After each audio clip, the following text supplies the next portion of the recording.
ಎಲ್ಲರಿಗೂ ನಮಸ್ಕಾರ. ನಾನು ಡಾಕ್ಟರ್ ಮಂಜು ಭಾರ್ಗವಿ ಸಿನ್ಫೋಗೆ ಸ್ವಾಗತ. ಈ ದಿನದ ವಿಷಯ ಇಂಟರ್ನ್ಯಾಷನಲ್ ಯೋಗ ಡೇ. ಅಂತಾರಾಷ್ಟ್ರೀಯ ಯೋಗ ದಿನವು ಪ್ರತಿ ವರ್ಷದ ಜೂನ್ 21ರಂದು ವಿಶ್ವದಾದ್ಯಂತ ಆಚರಿಸಲಾಗುತ್ತದೆ. ಯೋಗವು ಭಾರತದ ಪ್ರಾಚೀನ ಸಂಸ್ಕೃತಿಯ ಅಮೂಲ್ಯ ಕೊಡುಗೆಯಾಗಿದ್ದು ದೇಹ, ಮನಸ್ಸು ಮತ್ತು ಆತ್ಮದ ಸಮತೋಲನವನ್ನು ಕಾಪಾಡುವ ಶ್ರೇಷ್ಠ ವಿಧಾನವೆಂದು ಪರಿಗಣಿಸಲಾಗಿದೆ. ಯೋಗವು ಶಾರೀರಿಕ ವ್ಯಾಯಾಮ ಮಾತ್ರವಲ್ಲದೆ ಮಾನಸಿಕ ಶಾಂತಿ, ಆಧ್ಯಾತ್ಮಿಕ ಬೆಳವಣಿಗೆ ಹಾಗೂ ಆರೋಗ್ಯಕರ ಜೀವನ ಶೈಲಿಗೆ ಮಾರ್ಗದರ್ಶಿಯಾಗುವ ಸಮಗ್ರ ತತ್ವವಾಗಿದೆ. ಯೋಗದ ಇತಿಹಾಸ ಸಾವಿರಾರು ವರ್ಷಗಳ ಹಿಂದಿನಿಂದಲೂ ಹರಿದು ಬಂದಿದ್ದು ಮಹರ್ಷಿ ಪತಂಜಲಿಯ ಯೋಗ ಸೂತ್ರಗಳು ಇದಕ್ಕೆ ಮೂಲಭೂತ ಆಧಾರವಾಗಿದೆ. ಯೋಗದ ಅಭ್ಯಾಸವು ಧ್ಯಾನ, ಪ್ರಾಣಾಯಾಮ, ಆಸನ, ಯಮ, ನಿಯಮ ಮುಂತಾದ ಅಂಶಗಳನ್ನು ಒಳಗೊಂಡಿದ್ದು ಮಾನವನ ದೇಹ, ಮನಸ್ಸಿನ ಶುದ್ಧೀಕರಣ ಮತ್ತು ಸಮತೋಲನ ಸಾಧನೆಗಳಲ್ಲಿ ಪ್ರಮುಖ ಪಾತ್ರ ವಹಿಸುತ್ತದೆ. ಅಂತಾರಾಷ್ಟ್ರೀಯ ಯೋಗದಿಂದ ಆ ದಿನಾಚರಣೆಯು ಇತಿಹಾಸವು 2014ರಲ್ಲಿ ಆರಂಭವಾಯಿತು. ಭಾರತದ ಪ್ರಧಾನಮಂತ್ರಿ ನರೇಂದ್ರ ಮೋದಿಯವರು ಸೆಪ್ಟೆಂಬರ್ 27, 2014ರಂದು ವಿಶ್ವಸಂಸ್ಥೆಯ ಸಾಮಾನ್ಯ ಸಭೆಯಲ್ಲಿ ಯೋಗದ ಮಹತ್ವವನ್ನು ವಿವರಿಸಿ ಜಾಗತಿಕ ಮಟ್ಟದಲ್ಲಿ ಯೋಗ ದಿನವನ್ನು ಆಚರಿಸುವ ಪ್ರಸ್ತಾಪವನ್ನು ಮುಂದಿಟ್ಟರು. ಅವರು ಯೋಗವು ಮಾನವ ಕುಲಕ್ಕೆ ಆರೋಗ್ಯಕರ ಜೀವನದ ದಾರಿ ತೋರಿಸುವುದಾಗಿ, ಶಾರೀರಿಕ ಮತ್ತು ಮಾನಸಿಕ ಸಮತೋಲನವನ್ನು ಸಾಧಿಸಲು ನೆರವಾಗುವುದಾಗಿ ಒತ್ತಿ ಹೇಳಿದರು. ಈ ಪ್ರಸ್ತಾಪವನ್ನು 177 ರಾಷ್ಟ್ರಗಳು ಬೆಂಬಲಿಸಿದವು ಮತ್ತು ಡಿಸೆಂಬರ್ 11, 2014ರಂದು ವಿಶ್ವಸಂಸ್ಥೆಯ ಸಾಮಾನ್ಯ ಸಭೆಯಲ್ಲಿ ಜೂನ್ 21ರಂದು ಅಂತಾರಾಷ್ಟ್ರೀಯ ಯೋಗ ದಿನವೆಂದು ಘೋಷಿಸಲಾಯಿತು. ಜೂನ್ 21 ದಿನಾಂಕವನ್ನು ಆಯ್ಕೆ ಮಾಡುವುದಕ್ಕೆ ಕಾರಣ ಇದು ಉತ್ತರ ಗೋಳಾರ್ಧದಲ್ಲಿ ವರ್ಷದಲ್ಲೇ ದೀರ್ಘವಾದ ದಿನವಾಗಿದ್ದು ಸೂರ್ಯನ ಶಕ್ತಿಯ ಪರಾಕಾಷ್ಠೆಯನ್ನು ಸೂಚಿಸುತ್ತದೆ. ಇದು ಯೋಗದ ಆಧ್ಯಾತ್ಮಿಕ ತತ್ವವನ್ನು ಹೊದಿಕೆಯಾಗಿಸುತ್ತದೆ.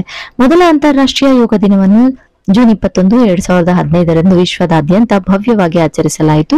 ಭಾರತದ ನವದೆಹಲಿಯಲ್ಲಿ ರಾಜಪಥದಲ್ಲಿ ಸುಮಾರು 35,000ಕ್ಕೂ ಹೆಚ್ಚು ಜನರು ಒಂದೇ ಸಮಯದಲ್ಲಿ ಯೋಗಾಭ್ಯಾಸದಲ್ಲಿ ಭಾಗವಹಿಸಿ ವಿಶ್ವ ದಾಖಲೆಯನ್ನು ನಿರ್ಮಿಸಿದರು. ಯೋಗ ದಿನದ ಕಾರ್ಯಕ್ರಮದಲ್ಲಿ ವಿವಿಧ ಯೋಗಾಸನಗಳು, ಪ್ರಾಣಾಯಾಮ, ಧ್ಯಾನ ವಿಧಾನಗಳು, ಯೋಗದ ತತ್ವಗಳ ಕುರಿತು ಉಪನ್ಯಾಸಗಳು ಮುಂತಾದವುಗಳನ್ನು ಒಳಗೊಂಡಿರುತ್ತದೆ. ಶಾಲೆಗಳು, ಮಹಾವಿದ್ಯಾಲಯಗಳು, ಕಚೇರಿಗಳು, ಸಾರ್ವಜನಿಕ ಸ್ಥಳಗಳು, ಉದ್ಯಾನವನಗಳು ಎಲ್ಲೆಡೆ ಯೋಗ ಶಿಬಿರಗಳನ್ನು ಆಯೋಜಿಸಲಾಗುತ್ತದೆ. ಯೋಗವು ಕೇವಲ ದೇಹದ ಚುರುಕುಗೊಳಿಸುವ ವ್ಯಾಯಾಮವಲ್ಲ, ಅದು ಜೀವನ ಶೈಲಿಯ ಪರಿವರ್ತನೆಯಾಗಿದೆ. ಯೋಗದ ಅಭ್ಯಾಸದಿಂದ ಒತ್ತಡ, ಆತಂಕ, ರಕ್ತದೊತ್ತಡ, ಮಧುಮೇಹ, ಹೃದ್ರೋಗ ಮುಂತಾದ ಅನೇಕ ರೋಗಗಳನ್ನು ತಡೆಗಟ್ಟಬಹುದು. ಯೋಗವು ವ್ಯಕ್ತಿಯ ಚಿಂತನೆಯನ್ನು ಶಾಂತಗೊಳಿಸಿ ಏಕಾಗ್ರತೆಯನ್ನು ಹೆಚ್ಚಿಸುತ್ತದೆ. ಯೋಗದ ಮೂಲಕ ವ್ಯಕ್ತಿಯು ತನ್ನ ದೇಹದೊಂದಿಗೆ ಮನಸ್ಸನ್ನು ಮತ್ತು ಆತ್ಮವನ್ನು ಕೂಡ ಸಮನ್ವಯಗೊಳಿಸಬಹುದು.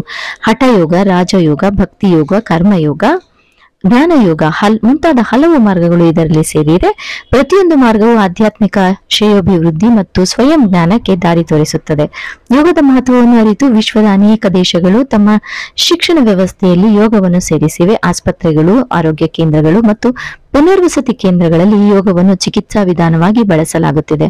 ಅಂತಾರಾಷ್ಟ್ರೀಯ ಯೋಗ ದಿನವು ಯೋಗದ ಪ್ರಚಾರಕ್ಕೆ ಪ್ರೇರಣೆ ನೀಡುವುದರೊಂದಿಗೆ ಜನರನ್ನು ಆರೋಗ್ಯಕರ ಜೀವನ ಶೈಲಿಯತ್ತ ಕರೆದೊಯ್ಯುತ್ತದೆ.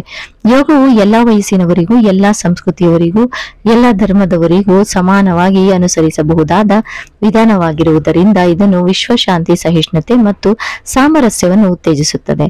ಯೋಗ ದಿನದ ಪ್ರಯುಕ್ತ ಭಾರತ ಸರ್ಕಾರ ಮತ್ತು ವಿವಿಧ ಸಂಸ್ಥೆಗಳು ಯೋಗದಿಂದ ಆರೋಗ್ಯ ಎಂಬ ಸಂದೇಶವನ್ನು ಹರಡುತ್ತದೆ. ಇದಕ್ಕಾಗಿ ಪ್ರತಿ ವರ್ಷ ವಿಶೇಷ ಥೀಮ್ಗಳನ್ನು ಆಯ್ಕೆ ಮಾಡಲಾಗುತ್ತದೆ. ಉದಾಹರಣೆಗೆ yoga for harmony and peace, yoga for health, yoga at home ಇತ್ಯಾದಿ. ಇವುಗಳ ಮೂಲಕ ಯೋಗವನ್ನು ಜನಜೀವನ ಭಾಗವನ್ನಾಗಿ ಮಾಡಲು ಪ್ರೋತ್ಸಾಹ ನೀಡಲಾಗುತ್ತದೆ. ಯೋಗದ ಜಾಗತಿಕ ಸ್ವೀಕಾರವು ಭಾರತದ ಸಾಂಸ್ಕೃತಿಕ ಪರಂಪರೆ ವೈಭವವನ್ನು ಮತ್ತಷ್ಟು ಬೆಳೆಸಿದೆ. ಸಾರಾಂಶವಾಗಿ, ಅಂತಾರಾಷ್ಟ್ರೀಯ ಯೋಗ ದಿನವು ಭಾರತದ ಪ್ರಾಚೀನ ಜ್ಞಾನವನ್ನು ಜಗತ್ತಿನೆದುರು ಪರಿಚಯಿಸುವ ಮಹತ್ವದ ಅವಕಾಶವಾಗಿದೆ. ಯೋಗದ ಮೂಲಕ ಮಾನವರು ದೇಹದ ಆರೋಗ್ಯವನ್ನು ಕಾಪಾಡಿ ಮನಸ್ಸಿನ ಶಾಂತಿಯನ್ನು ಹೊಂದಿ ಆತ್ಮಜ್ಞಾನವನ್ನು ಪಡೆಯಲು ಸಾಧ್ಯ. ಯೋಗದ ತತ್ವಗಳನ್ನು ಜೀವನದಲ್ಲಿ ಅಳವಡಿಸಿಕೊಂಡರೆ ನಾವು ಮಾನಸಿಕ, ದೈಹಿಕ, ಆಧ್ಯಾತ್ಮಿಕ ಸಮತೋಲನವನ್ನು ಸಾಧಿಸಿ ಸುಖ, ಶಾಂತಿ, ಸಮೃದ್ಧಿಯಿಂದ ಕೂಡಿದ ಸಮಾಜ ನಿರ್ಮಾಣಕ್ಕೆ ಸಹಕರಿಸಬಹುದು. ಜೂನ್ 21ರಂದು ನಡೆಯುವ ಅಂತಾರಾಷ್ಟ್ರೀಯ ಯೋಗ ದಿನಾಚರಣೆ ಕೇವಲ ಒಂದು ದಿನದ ಕಾರ್ಯಕ್ರಮ ಅಲ್ಲ, ಅದು ಜೀವನ ಪರ್ಯಂತ ಅನುಸರಿಸಬೇಕಾದ ಆರೋಗ್ಯಕರ ಜೀವನ ಶೈಲಿಯ ಪ್ರಾರಂಭವಾಗಿದೆ. ನನಗೆ ತಿಳಿದಿದ್ದಷ್ಟು ವಿಷಯನ ನಾನು ನಿಮ್ಮೊಟ್ಟಿಗೆ ಹಂಚಿಕೊಳ್ಳೋ ಪ್ರಯತ್ನ ಪಟ್ಟಿದ್ದೀನಿ. ಏನಾದ್ರೂ ತಪ್ಪಾಗಿದ್ರೆ ಕ್ಷಮಿಸಿ ಅಂತ ಕೇಳ್ತಾ, ಹಾಗೆ ಈ ವಿಡಿಯೋ ನಿಮ್ಗೆ ಇಷ್ಟ ಆದ್ರೆ ಖಂಡಿತವಾಗಿಯೂ ಲೈಕ್ ಮಾಡಿ, ಕಾಮೆಂಟ್ ಮಾಡಿ, ಸಬ್ಸ್ಕ್ರೈಬ್ ಮಾಡಿ, ಹಾಗೆ ಶೇರ್ ಮಾಡೋದನ್ನ ಮರಿಬೇಡಿ. ಧನ್ಯವಾದಗಳು.